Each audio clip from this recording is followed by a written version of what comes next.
I'd like to welcome Charles Long to the studio today. Welcome, Charles. Now, Charles has just published an article in New Science Journal about memorization. It's all about how to make our memory function better. Charles, exam time is on its way and there'll be lots of teenagers tuning in today. Can you give us some advice about improving our ability to memorize? Hello. Yes, of course. I'd like to start by talking about the process of memorization. It's vital that we understand the process if we want to make adjustments to the way we function. We all use memory in the same way. It doesn't matter whether you're a student revising for your finals or an adult standing in the aisle of a supermarket trying to recall a particular item from a grocery list. Yes, I'm afraid that's me. I always forget to take my list. You and thousands of other people too, Mary. We learn to use our memory when we are still at nursery school. Young children are naturally very good at working out how to remember things. The tips I'm going to share today are based on the things we used to do to help us remember when we were children. The process of memorization occurs in two distinct forms. Do you know what they are?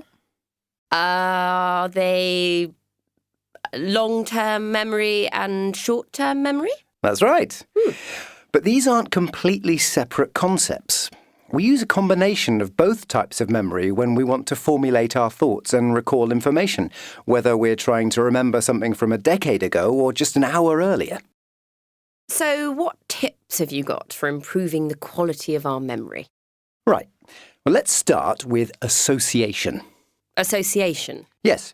We can use word association to remember an idea or a concept. This means choosing a word or phrase you associate with what you are trying to remember. The word needs to be something familiar that you come into contact with on a daily basis. So, for example, you can use the name of your pet dog to remember a scientific equation.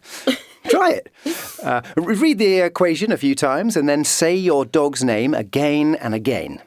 Later, in your science exam, just recall the name and the whole equation should come back to you. It sounds too good to be true. What else, Charles? Visualization is another trick we can use. So, you have to visualize an image that is connected to the thing you need to remember. For example, if you want to remember the date that the Berlin Wall came down, you might visualize a picture of a wall with the date written on it in graffiti.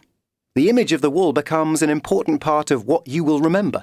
You can use several images in a row to remember things like information in a text or a list of ingredients for a recipe. Yes, that makes sense. Singing can help with memorization too. Singing? Yeah. So instead of reading a text aloud, you sing it. Singing is one of the most effective and earliest memory tricks that are used for learning new concepts. I used to sing lists of historical facts and dates.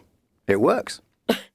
And did you have to sing aloud in your history exams? Not aloud, but I did used to sing in my head, and I always got good marks for history. Well, have you got any more tips for us, Charles? Yes, I've saved the best one till last. It's particularly relevant for any students who have tuned in. Teach it. Teach it? Teach what? Teach whatever it is that you want to remember. So, if you're studying for an English exam, teach the concepts to someone else. It can be a real person, a friend in a study group is ideal, or it can be a pretend person.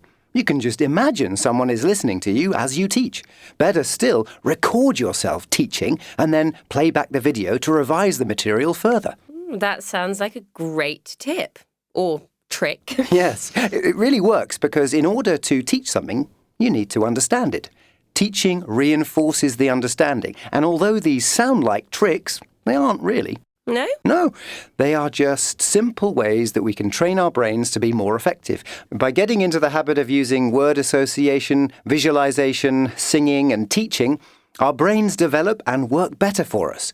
And of course, that has a knock-on effect on our memory and our abilities to recall all kinds of data. Well, thank you very much, Charles. Now, I think we've got time for a couple of questions from our listeners.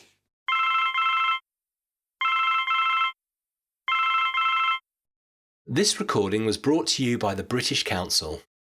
To find others like it, visit www.britishcouncil.org/LearnEnglishTeens.